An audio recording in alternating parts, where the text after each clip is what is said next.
अस्सलामुअलैकुम वरहमतुल्लाहि ताला वबरकातुहू। अज़ीज़ान गिरामी, ये महीना जो चल रहा है बड़ा मुक़द्दस, बड़ा मोतबर महीना है। अपने अंदर बेशुमार फजीलत लिए हुए है, बेशुमार मकाम और रुतबा अपने अंदर समेटे हुए हैं। और इसकी वजह सिर्फ और सिर्फ ये है कि इस माह में, इस महीने में जनाब मोहम्मद रसूलुल्लाह सल्लल्लाहु अलैहि वसल्लम तशरीफ लाए। आक़ाए करीम सल्लल्लाहु अलैहि वसल्लम की विलादत, जैसा कि मैंने बताया, अल्लाह रब्बुल आलमीन ने मनाया, खुद हुजूर ने भी मनाया, सहाबा ने भी मनाया। आज मैं आपको बताऊंगा कि अल्लाह के नबी सल्लल्लाहु अलैहि वसल्लम की विलादत और किस किस ने मनाई। हजरत सैयदना आदम अलैहिस्सलाम से लेकर हजरत ईसा रूहुल्लाह तक तमाम अंबियाए किराम अलैहिमुस्सलाम ने नबी मोहतरम सल्लल्लाहु अलैहि वसल्लम की विलादत को मनाया। आकाए करीम सल्लल्लाहु अलैहि वसल्लम की आमद की खुशखबरी सुनाई और उनकी अजमतों को अपनी उम्मतों को बताया। सरकार का मकाम क्या है, सरकार का रुतबा क्या है, उनकी फजीलत क्या है, उनकी अजमतें क्या है। अंबियाए कराम अलैहिमुस्सलाम ने ये अपनी अपनी उम्मत को बताया।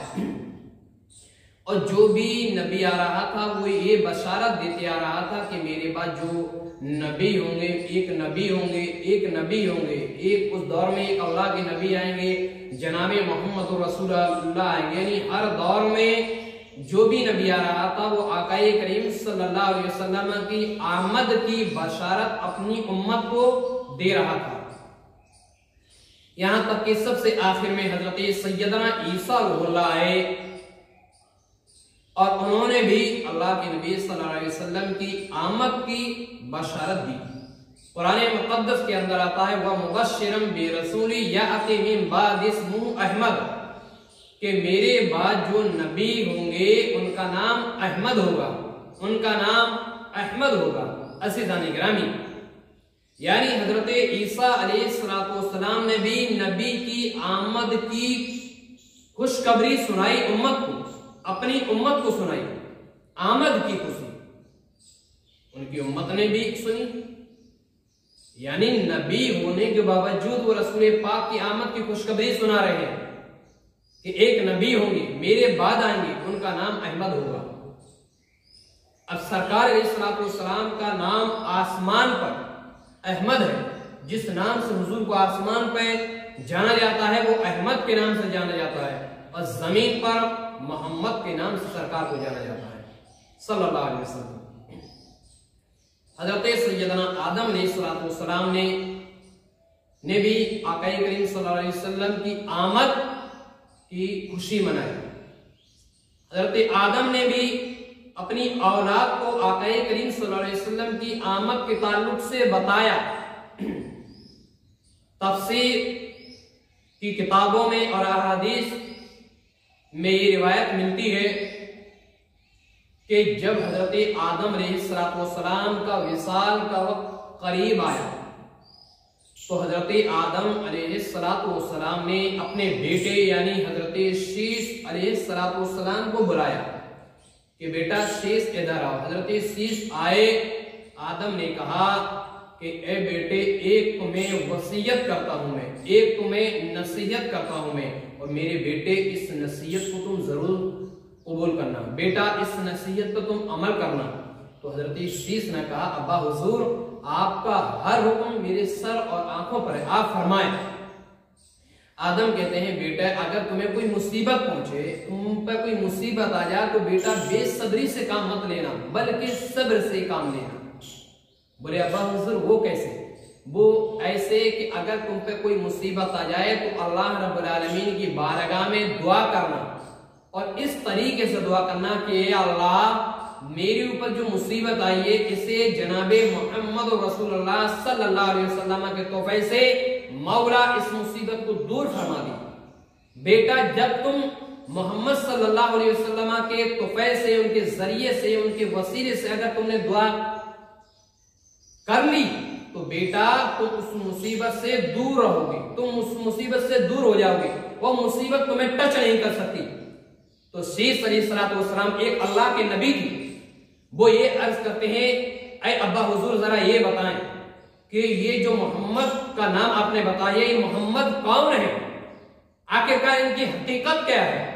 तो सैयदना आदम सफीउल्लाह ने फरमाया, बेटा ये आदम, बेटा ये मोहम्मद सल्लल्लाहु अलैहि वसल्लम मेरी औलाद से होंगे और मेरे विसाल के तकरीबन 6125 साल बाद इस दुनिया पर तशरीफ लाएंगे। अब ये मत कहना कि सरकार की आमद के बारे में किसी ने नहीं बताया। देखो आदम खुद खुशखबरी दे रहे हैं, आदम बता रहे हैं अपनी औलाद को कि मेरे विसाल के तकरीबन 6125 साल बाद वो आएंगे और अगर तुमने उनके वसीले से दुआ कर ली तो अल्लाह तुम्हें माफ फरमा देगा। तो शीश अलैहिस्सलाम ये अर्ज करते हैं, अब्बा हुजूर आपने मोहम्मद को जाना कैसे?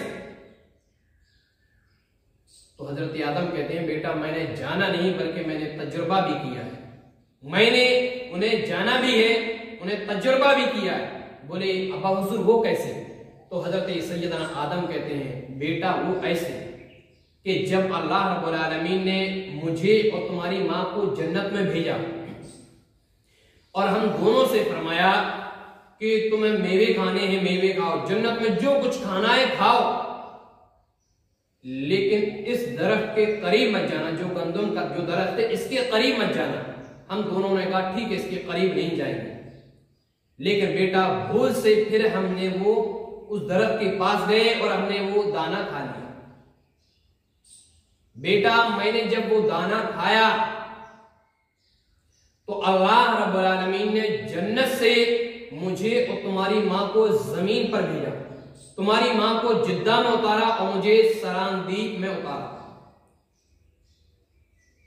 सरांदीप बेटा जब मैं इस हिंदुस्तान में उतरा, इस हिंदुस्तान में जब मैं आया तो बेटा मैं 300 साल तक रोता रहा, 300 साल तक बेटा मैं रोता रहा, रब की बारगाह में गिरिया जारी करता रहा, रब की बारगाह में अपने दामनों को फैलाता रहा, रब की बारगाह में अपने हाथों को फैलाता रहा, रब की बारगाह में अपने सजदे को रख दिया।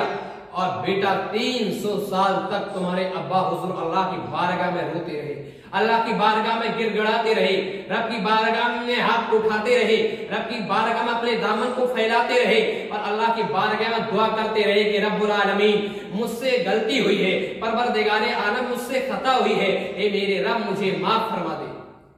लेकिन मेरे बेटा शेष रब्बुल आलमीन की रहमत की कोई नजर तुम्हारे बाप पर नहीं पड़ी। बेटा मैं बहुत ज्यादा रोया। हजरते मुंबा रहमतुल्लाहि ताला अलैह ये कहते हैं कि हजरते आदम अलैहिस्सलाम इस कदर रोए कि जो पहाड़ था सरांदीप में बहुत बड़ा पहाड़ था, इस पहाड़ पर हजरत आदम अलैहिस्सलाम 300 साल तक रोते रहे, अपने सर को झुका दिया 300 साल तक और अपने चेहरे के भर हो गए। आसमान की तरफ हजरत आदम ने अपनी नजर को नहीं किया शर्मिंदगी की वजह से, बल्कि जमीन ही में अपने सर को रख दिया और 300 साल तक रोते रहे। और इस कदर आदम रोए कि आदम अलैहिस्सलाम के आंसुओं से दरिया नहर जारी हो गई और वो नहर ऐसी जारी हुई थी कि उसमें कश्तियां चल जाती। और वाह अकबर कबीरा, आदम अलैहिस्सलाम इतना रोए कि हजरत मुंबा रहमतुल्लाहि ताला अलैह ये कहते हैं कि उस इतने आंसू निकले कि उसमें कश्तियां चल जाती। अल्लाह अकबर। और जब वो दरिया जारी हो गई, आंसुओं की दरिया जारी हो गई, तो उस पर परिंदे आते थे, तो परिंदे उस पानी को पीते थे।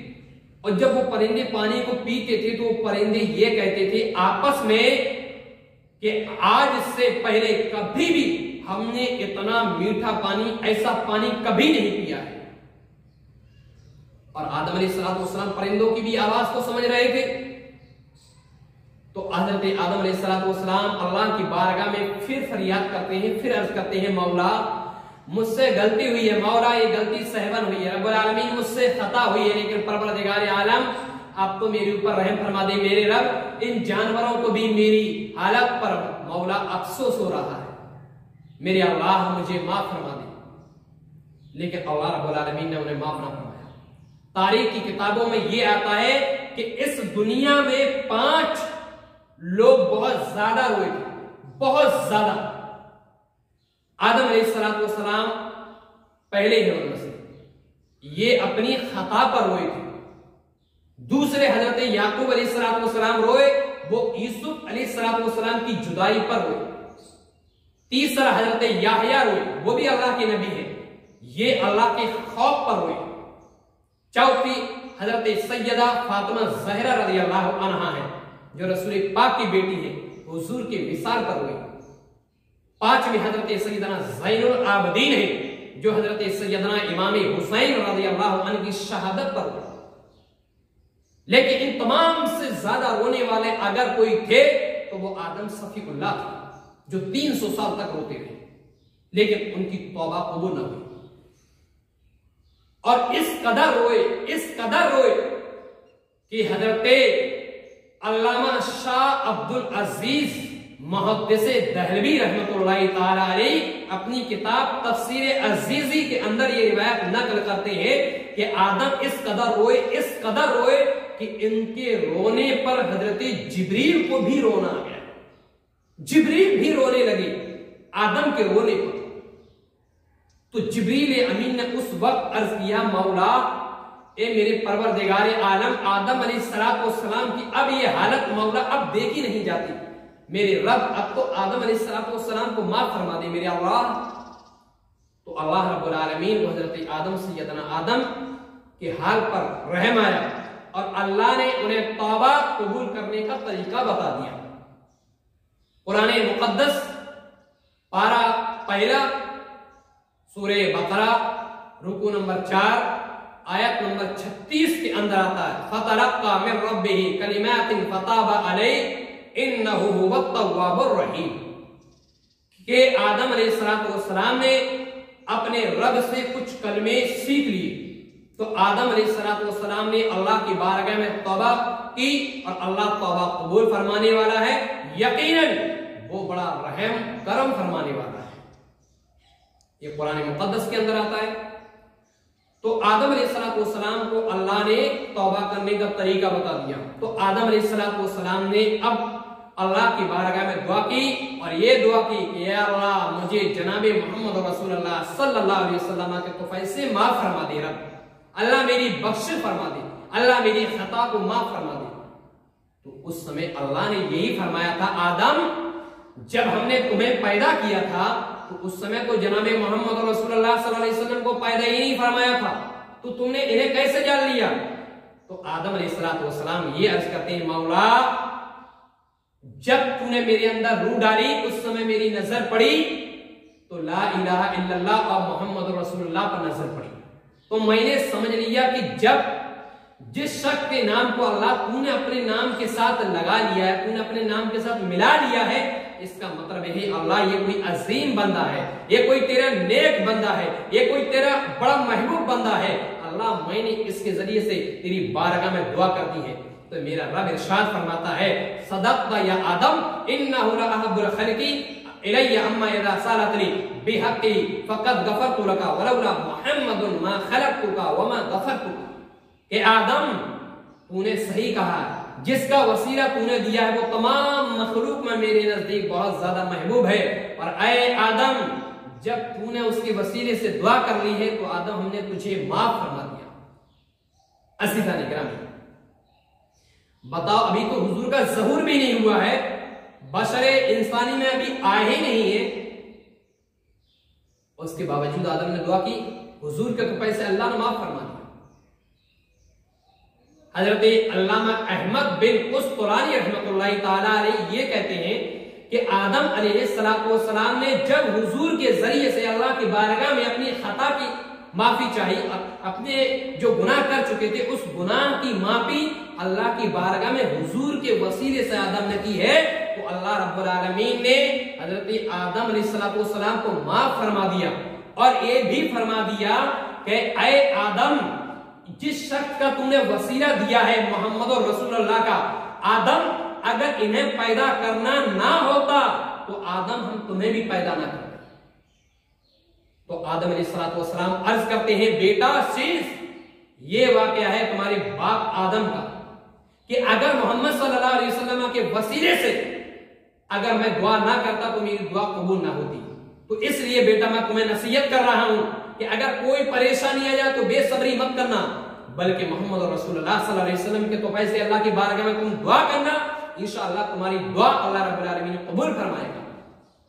अजीजान गिरामी को यहां से अंदाजा ये लगा कि हजरत आदम अलैहिस्सलाम ने हजरत नबी करीम सल्लल्लाहु अलैहि वसल्लम की आमद की खुशखबरी सुनाने के साथ साथ अपने बेटे को नबी की अजमत, उनकी रिफत, उनका मकाम, उनका रुतबा बता दिया। अजीजान गिरामी, अल्लाह की बारगाह में दुआ है कि इन बातों का हम अमल करने की तौफीक अता फरमाए।